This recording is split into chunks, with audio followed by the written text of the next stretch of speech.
Ամենակարևոր թեման երևի, որ այսօր պիտի խոսեմ նա է, որ Աստված ոչ միայն անհնար բաներ է անում, Աստված հասնում է մարդկանց խմբերի, որոնց մենք կարող ենք մտածել, որ դրանց անհնար է կամ անգամ անհրաժեշտ է չէ դրանց մասին հոգ տանել։ 10-րդ գլուխը խոսում է հեթանոսների ապաշխարության, ինչպես հեթանոսները եկան Քրիստոսի ճանաչելուն։ Եվ գիտենք, որ այդ ժամանակ, երբ որ գրվել է այս պատմությունը եւ տեղի էր ունենում այս պատմությունը, Իսրայել ազգը, Աստծո ժողովուրդը հռոմեական կայսրության իշխանության տակ էին։ Եվ ինչ որ առումով իրենց սրտի մեջ թշնամանք կար հռոմեացիների։ Հիշում եք, երբ որ Հիսուսը քարոզում էր, նրան գալիս հարցնում էին՝ «Ի վերջո երբ ես ազատելու մեզ հռոմեական լծից», որովհետև տարիներով հռոմեացիների իշխանության ձեռքը Հրեաստանի վրա էր եւ այդ առումով նրանց մեջ անգամ թշնամանք կար, բայց անգամ այս թշնամի ժողովրդի կամ ազգի մեջ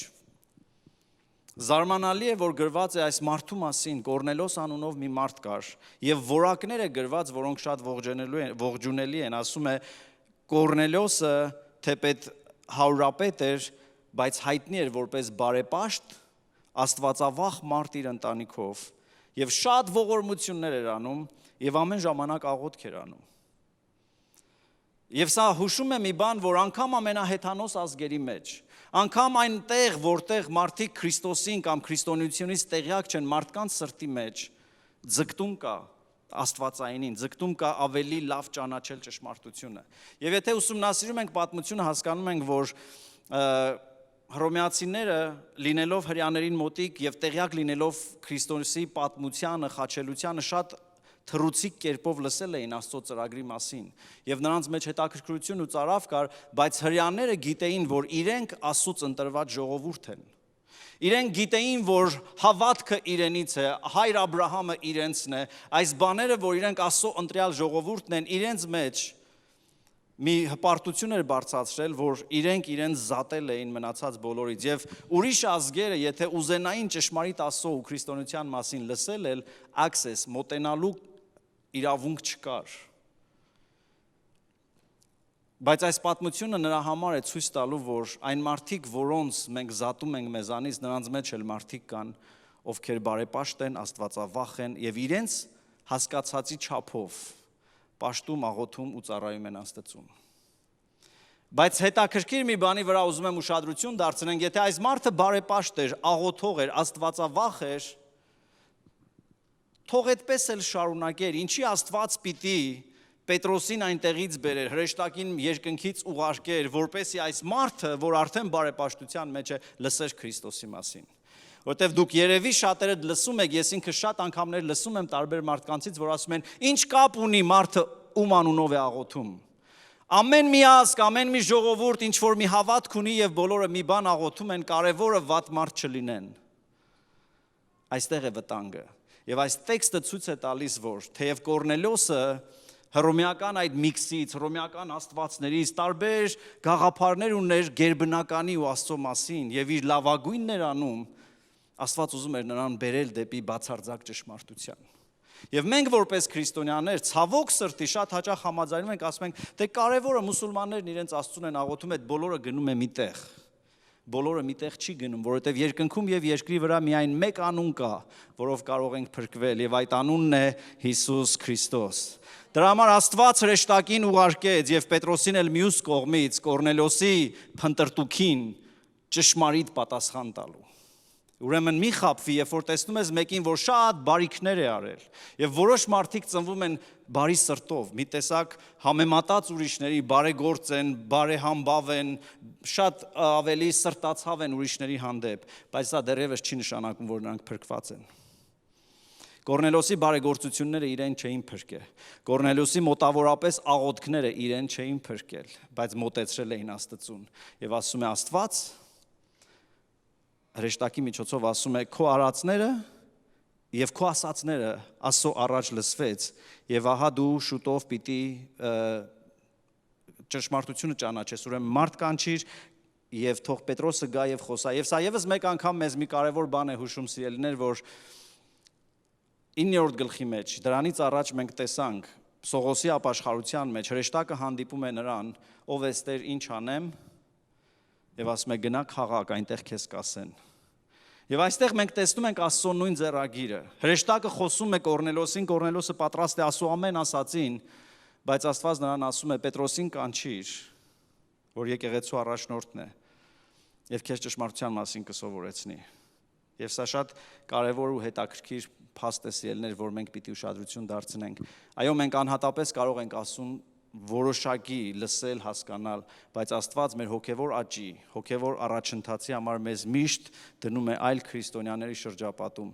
ավելի փորձառու, ավելի Աստծուց կանչված մարդկանցից, որոնք պետք է օգնեն մեզ ճանաչել Աստծուն։ Հաջորդ տեսարանը, որ մենք տեսնում ենք, Պետրոսը, այն Պետրոսը, որին Հիսուսն ասել էր դու ժայռ ես, դու վեմ ես, եւ ես այդ ժայռի վրա պիտի կառուցեմ եկեղեցին։ 12 առաքյալներից մեկը, որ 3.5 տարի ապրել էր Հիսուսի հետ, 3.5 տարի լսել էր Հիսուսի ամեն մի ուսուցումը, շատ մտերիմ ճանաչում էր Հիսուսին, բայց իր կյանքում մի դրվագ է կատարվում, որ ցույց է տալիս, որ նա դեռևս Աստծուն լավ չի ճանաչում։ Մեզնից յուրաքանչյուրը, երբ որ գալիս ենք եկեղեցի, սկսում ենք Աստվածաշունչ կարդալ, պատկերացնում ենք Աստծո բնավորությունը, էությունը, ինչպիսին է Աստված, այնքան հեշտ ենք գայթակղվում ու կարծում, որ մենք արդեն ամեն ինչ գիտենք Աստծո մասին։ Եվ ես ուզում եմ մի հայտարարություն անեմ, եթե դու կամ ես կարծում ենք, որ Աստծուն ճանաչում ենք, արդեն հասկացել ենք Աստծուն, ուրեմն Աստված շատ փոքր է։ Եթե մեր մարդկային միտքը, ուղեղը կամ սիրտը կարող է ամբողջությամբ հասկանալ Աստծո ով լինելը, ուրեմն Աստված իրապես շատ փոքր է։ Մի ամբողջ հավիտենականություն մենք պիտի ճանաչենք եւ հիանանք մեր Տեր Աստծո ով լինելով։ Եվ այս պատմությունը ցույց է տալիս, որ անգամ Հիսուսի հետ այդքան մտերիմ ապրած մարդը 3.5 տարի հետո մի փորձառություն է ունենում, ինչ է տեղի ունենում։ Հերթական իր աղոթքի ժամն է, բարձրանում է տանիք Պետրոսը աղոթելու եւ տեսնում է մի տեսիլք երկնքից մի սփռոց է կախված եւ նրա վրա հետաքրքիր է որ միշտ կարդալուս այս տեքստը ինձ թվում էր որ մանր կենդանիներ էին իմ մոտ միշտ պատկերացում այդպիսին էր երբ որ պատրաստում է այս տեքստին ես սկսեցի մանրամասը կարդալ եւ շատ զարմացա եւ ասում է նայեք ինչ է ասում խիստ անօթեցած լինելով ուզում էր ճաշ անել եւ տեսավ երկնքից բացված 4 ծայրից կապված մի աման, որի մեջ կային ամեն տեսակ, ասա ամեն տեսակ, չորքոտանիներ, գազաններ, սողուններ ու երկնքի թռչուններ։ Եվ հետո Տերն ասում է, ինձ թվում էր, որ Պետրոսը սենց փոքր պիտի բռնի եւ ուտի, բայց Տերն ասում է, վեր կաց Պետրոս, մորթիր ու կեր։ Ուրեմն դրանք իրականում մեծ կենդանիներ էլ կային, ինչպես տեսնում եք այդ նկարում։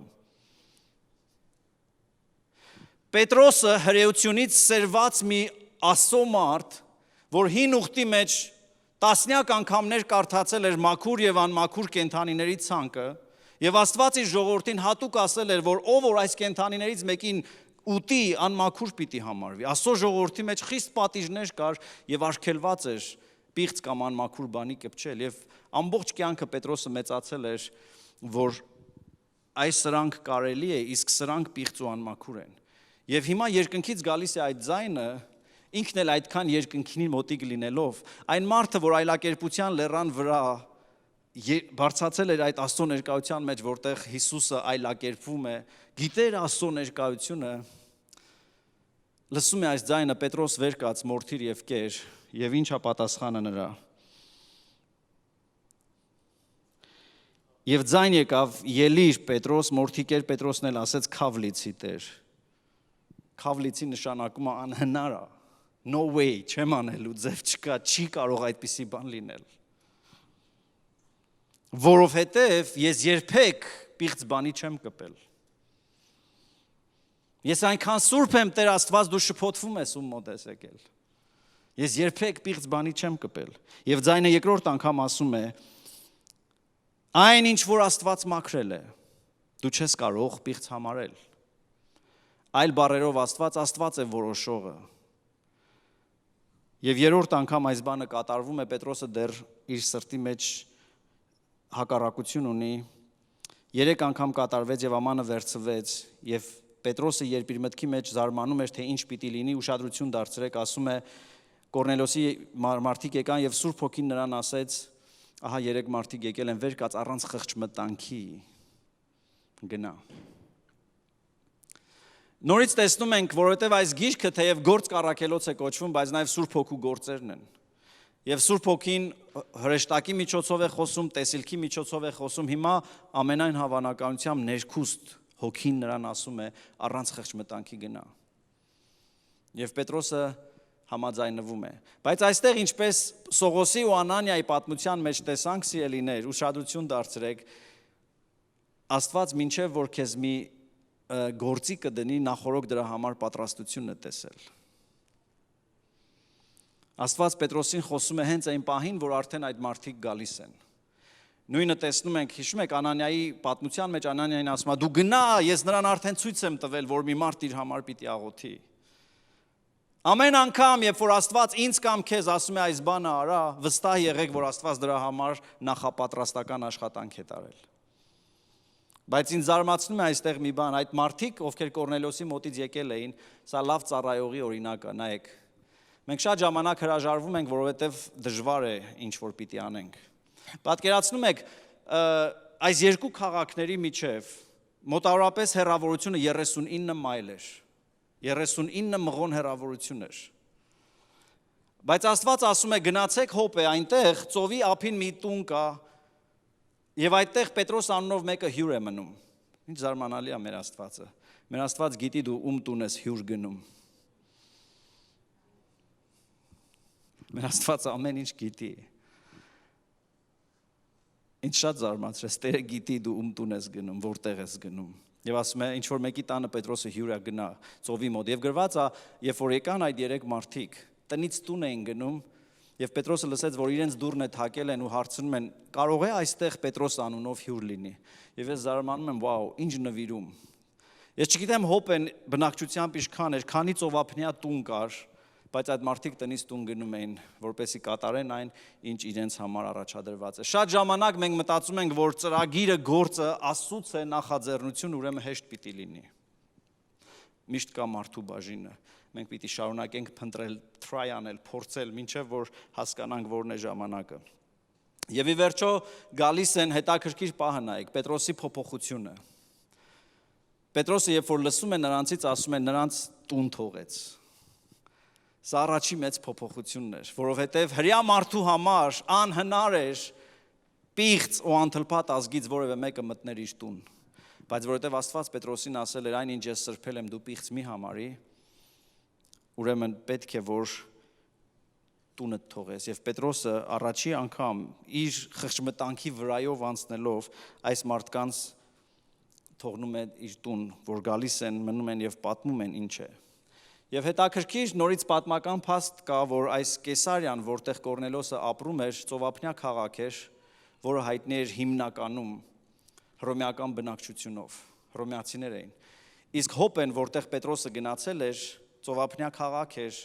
որտեղ հրեաները իրար գլուխ հավաքված ապրում էին։ Եվ այն պատվիրանը, որ Հիսուսը իր համբարձումից առաջ ասեց գնացեք, որտեղ եւ ամբողջ աշխարհը ավետարանը քարոզեք։ Իմ վկաները պիտի լինեք Երուսաղեմում, Սամարիայում, Հրաստանում, մինչև երկրի ծայրերը։ Բայց մենք գործ կառաքելոցի մինչև 10-րդ գլուխը տեսնում ենք, որ թեև առաքյալները գնում էին տարբեր քաղաքներ, բայց գնում էին միայն հրեաների մոտ։ Որտեղ իրանք մտածում են, որ Աստված հատուկ հրեաներին ընտրել է եւ մենակ հրեաների հետ գործ ունի։ Շատ նման է մեր ազգին։ Աշխարհում որտեղ գնա, հայը սիրում է գնալ եւ գտնել միայն հային, որի մեջ լավ բան կա։ Եվ այստեղ նմանատիպ տեսարան էր։ Պետրոսը գնացել էր Հոպե քաղաքը, բայց մտել էր միայն հրեաների մոտ։ Եվ հիմա Աստված հեթանոսության քաղաքից մարդիկ է ուղարկում հրեաների մոտ, կանչում է հրեաներին, որ գնան հեթանոսների մոտ։ Եվ Պետրոսի ուղեղի մեջ պայքար է։ Պետրոսն ասում է, ես կյանքում այսպիսի բան չեմ արել։ Ինչ կա քո կյանքի մեջ,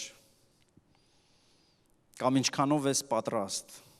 որ ամբողջ կյանքդ մի բան ես սովորել ու մտածել ես դա ճիշտ է, արդյոք կարող է Աստված ասել հիմա այսպես պիտի անես։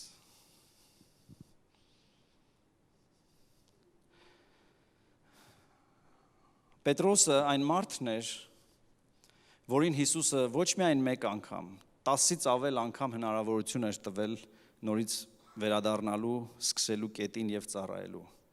Պետրոսն այն մարդն էր, որ Հիսուսին ասեց, եթե դու ես ինձ կանչիր, ես ջրերի վրայով քո մոտ կգամ, ու մի երկու քայլից սկսեց սուզվել, բայց Հիսուսը նա ձեռքից բռնեց, փրկեց ու չմեղադրեց։ Պետրոսը այն մարդն էր, որ երբ որ Հիսուսը խոսում էր իր երկիր գալու նպատակի այդ վերջնական գագաթնակետին հասնելու մասին ու ասում էր մի քանի օրից ես պիտի խաչվեմ ավազակների ձեռքով պիտի մեռնեմ, Պետրոսն ասում էր քավլիցի Տեր, թող քեզ այդպիսի բան չպատահի, իսկ Հիսուսը շրջվեց, ասեց ետից գնա սատանա, դու Աստծո բաները չես մտածում։ Այս Պետրոսը այն առաքյալների, աշակերտների խմբի մեջ էր, որ երեխաները գալիս էին Հիսուսի մոտ, երևի առաջիններից մեկը Պետրոսն էր, որ ասում էր ձեզ տեղ չկա, ինչ գործ ունեք այ երեխեք գնացեք ստեղից, իսկ Հիսուսն ասեց թողեք գան իմ մոտ այս երեխաները։ Պետրոսն այն Պետրոսն էր, որ բոլորից իրեն լավը կարծեց, ասեց գիտես Տեր, այս սրանք ովքեր կան, եթե քեզ թողեն էլ չհավատաս, որ այս տղան քեզ կթողնի, բայց հետո 3 անգամ երթվեց ու անեծք կերավ, ասեց ես չեմ ճանաչում Հիսուսին։ Այդ Պետրոսն այն Պետրոսն էր, որ այնքան ընկավ, որ իր կոչումը, իր ժայռ լինելը մոռացավ եւ ասեց ես գնում եմ ձուկ բռնելու, ես գնում եմ իմ հին գործերին։ Բայց այս բոլոր բաներից հետո Հիսուսը նրան շարունակում էր հավատալ եւ շարունակում էր ուզում էր օգտագործել։ Բայց Պետրոսը դա չէր նկատում։ Մենք քրիաներս, դուք, հեթանոսներդ, մենք երբեմն պիտի հետ նայենք ու հասկանանք քանի անգամ է մեզ ներվել, որ հեշտ ներենք։ Մենք պիտի ետ դառնանք, հիշենք, որտեղից է Աստված մեզ փրկել, որ համաձայնվենք ուրիշներին էլ փրկել։ Մենք մոռանում ենք։ Մենք հենց սովորում ենք մի բան, մտածում ենք, որ մենք միշտ իմացել ենք դա։ Եվ հիմա ժամանակն էր, որ Աստված Պետրոսին ասեր, ինչ որ մինչև հիմա սովորել ես, անգամ իմ հետ քայլելով 3.5 տարի իմ հետ քայլել ես, բայց իմ սիրտը չես ճանաչել։ 3.5 տարի իմ հետ քայլել ես ու չես հասկացել, որ մարդկանց մի խումբ կա, որոնց դու պիղծ ես ասում, իսկ ես սրբված եմ տեսնում։ Եվ եթե մենք իրապես քայլում ենք Աստծո հետ, մենք պիտի կամաց սովորենք Աստծո սիրտը։ Պետրոսն ասում է, հիմա ճշմարտապես հասկացա, Աստծո մոտ տարբերություն չկա, որովհետև նա բոլոր ազգերը մեկ արյունից արեց, եւ Աստծո համար գրված է մի մարդ կար Կեսարիայում, Կորնելիոս անունով, նա մարդ էր, թեկուզ հռոմեացի, թեկուզ զինվոր, բայց Աստծո համար նա թանկ էր, որովհետև Աստված այնպես սիրեց աշխարհը, որ իր որդուն տվեց, որ ամեն ով որ հավատա, մենք սա ասում ենք, բայց մյուս կողմից մեր մտքի մեջ կատեգորիաներ ունենք, որ Աստված սրան կփրկի ու նրան չի փրկի։ Ուզում եմ փակես աչքերդ մի պահ ու մտածես այն մարդու համար, որ ամենաանհավանականն է, որ Աստված նրան կփոխի։ Պետրոսի համար Կորնելիոսն այդպիսին էր։ Եվ ես իմ կյանքում շատ եմ տեսել սիրելիներ մարդիկ, որոնց մասին ես մտածել եմ, որ այս մարդը ամենավատ մարդն է, բայց հանկարծ ամիսներ, տարիներ հետո ինչ որ բերումով տեսել եմ այդ մարդուն եկեղեցում եւ չեմ հավատացել, որ Քրիստոսի շնորհը կարող է այդպիսի մարդուն փրկել։ Այս պատմությունը դրա մասին է, որ Աստծո շնորհը հասնում է, հատում է ամեն սահման, մշակութային, կրոնական, սեռական, որովհետև Փիլիպեցիս թղթի մեջ գրված է, մենք բոլորս Աստծո որդիներ ենք, Հիսուս Քրիստոսով փրկված եւ այլևս չկա, հրյա, սկյութացի, հեթանոս, ստրուկ, ազատ, արու եւ էգ, որովհետև Քրիստոսի մոտ բոլորը մեկ են։ Մենք այնքան հեշտ ենք տարբեր պատճառներով խումբ ստեղծում եւ պատկանում այդ խմբին, իսկ մնացածին այդ խմբից դուրս տեսնում։ Լսել եք, չէ՞, ասում ես բոլոր տղամարդիկ ու միանգամից մի հատ կատեգորիա կա, մենք էս ձև ենք, դուք էս ձև եք, կամ տղամարդիկ ասում են, բոլոր կանայք էլ ամերիկացիները, հայերը, ու մենք սահմաններ ենք դնում պատեր հարմարավետության, որ դուրս չգանք։ Եվ Պետրոսը շատ հարմար տեղ էր։ Իսկ Աստված նրան ասեց, մինչև հիմա պիղծ ես համարը, հիմա վեր կաց մորթիկ ու ձեռով եւ կեր, մտի նրանց մեջ։ Եվ երբ որ գալիս է Կորնելիոսի տուն, ասում է, նայեք մարդիկ, դուք բոլորդ գիտեք, որ ինձ համար, հրյա մի մարդու համար, սա մի անօրենություն է, սա մի անհավանական բան է, բայց Աստված ինձ երևաց։ Աստված ավելին է, քան քո սովորույթները։ Աստված ավելին է, քան քո ազգային հասկացողությունը, ընտանեկան, մշակութային։ Մենք այդ բոլոր բաները հարգում ենք, բայց առավել Աստծուն է պետք հնազանդվել, քան թե մարդկանց։ Եվ ես ուզում եմ դառնանք մի եկեղեցի, որ երբ որ Աստված կասի գնա, մենք չասենք, բա դրանք երեխա են, բա դրանք տղա են, բա դրանք աղջիկ են, բա դրանք սև են, դրանք հիսպանիկ են, դրանք մենք էլ ենք մի ժամանակ հեռու Աստծուց։ Գրված է Իսրայելի քաղաքականությունից, քաղաքակրթությունից հեռու էինք, օտար էինք։ Աստված մեզ գտել է, սիրելիներ։ Եվ Պետրոսը բացում է իր բերանը եւ խոսում է աշխարհի ամենակարևոր մի քանի նախադասությունը՝ Քրիստոսի ով լինելը, Քրիստոսի աշխարհ գալը, Քրիստոսի մահը, Քրիստոսի հարությունը եւ հենց այդ պահին տեսնում է մի բան, որից զարմացած է։ Աստծո հոգին թափվում է այդ մարդկանց վրա եւ նրանք սկսում են Սուրբ Հոգու լեզուներով աղոթել։ Եվ Պետրոսը վախեցած, իր հետի մարդիկ վախեցած են։ Երևի ուզում են այդ մարդկանց բերանը փակեն, ասեն, դա միայն հրեաներին էր տրված։ Եվ Պետրոսն ասում է, ինչ կարող ենք անել, եթե Աստված իր հոգին նույն ձև թափում է նրանց վրա, ինչպես մեր վրա, էլ ինչ արգելք կա։ Ուրեմն Աստված սրանով ցույց է տալիս, որ իր համար տարբերություն չկա, հրեա թե հեթանոս։ Ու սա շատ վախենալու էր, որովհետև Պետրոսը դեռ հետո պիտի Երուսաղեմի հրեա եղբայրներին պատասխան տար, accountable, պիտի կանչեին, ասեն, ես լսել ենք դու մտել ես այդ մարդկանց մեջ։ Եվ հաջորդ գլխում դրա մասին կկարդանք, որովհետև մարդ չի կարող համ Աստծուն ծառայել, համ մարդկանց հաճելի լինել։ Երբ որ դու Աստծո միսիայի մեջ ես, անգամ քո ընտանիքի անդամները գրված է գուցե քեզ թշնամի դառնան, բայց դա կարճ է տևալու։ Երբ որ դու հնազանդվում ես Աստծուն ու առաջ ես գնում, մարդիկ շատ ժամանակ չեն հասկանա քեզ, բայց առավել Աստծուն է պետք հնազանդվել, քան թե մարդկանց։ Եվ Պետրոսն այն ժամանակ ասում է, «Էլ ինչն է խանգարում այս մարդկանց, որ ջրով մկրտվեն»։ Եվ այստեղ ուզում եմ կարևոր հիշեցում անեմ։ Ջրի մկրտությունը հոգևոր մարդու ամենաառաջի կարևոր քայլերից մեկն է։ Հավատացինք, ընդունեցինք, որ Հիսուսը մեր փրկիչն է, մկրտվեցինք հայտարարելով, որ այլևս Հիսուսին պիտի ծառայենք։ Մի կարևոր բան էլ ուզում եմ ասեմ, սիրելիներ, ասում է, երբ որ եկավ Պետրոսը Կորնելոսի տան մոտ, տեսավ այդ ամբողջը հավաքված, եկան եւ իր առջև խոնարհվեցին։ Հիշում եք, խոնարհվեցին, եւ Պետրոսն ինչ ասավ։ Stop, ասավ, վեր կացեք, ես էլ մարդ եմ։ Ես անընդհատ ձեզ հիշացնում եմ, այստեղ կանգնած մարդիկ այնքան մարդ են, ինչքան դուք եք մարդ։ Բայց երբ որ այս տեքստը կարդում եմ, հասկանում եմ, որ անգամ մեր մշակույթում մերօրյա ձևավորված է այդ մշակույթը, որ սրանք աստվածային են, որովհետև այսպես ձևավորելով հեշտ է այստեղ կառավարել, բայց ես չեմ ուզում կառավարել դրանով, ես ուզում եմ այստեղ նստածները հասկանան, որ այստեղ կանգնած մարդիկ այնքան մարդ են, ինչքան դուք, մի տարբերությամբ, սրանք Աստծուց կանչված են, եւ մենք հարգում ենք այդ կոչումը, որ կա նրանց վրա, բայց գիտակցում ենք, որ նրանք էլ մեր նման մարդիկ են։ Ես անկեղծ եմ ձեր հետ։ Եվ այստեղ Պետրոսի պատմության մեջ մենք տեսնում ենք, Պետրոսն ասում է, ինձ հատուկ պարգևներ, երկրպագություն մեկ տա, ես ձեր նման մարդ եմ, բայց ես Աստծո մարդ եմ, Աստծո ներկայացուցիչն եմ,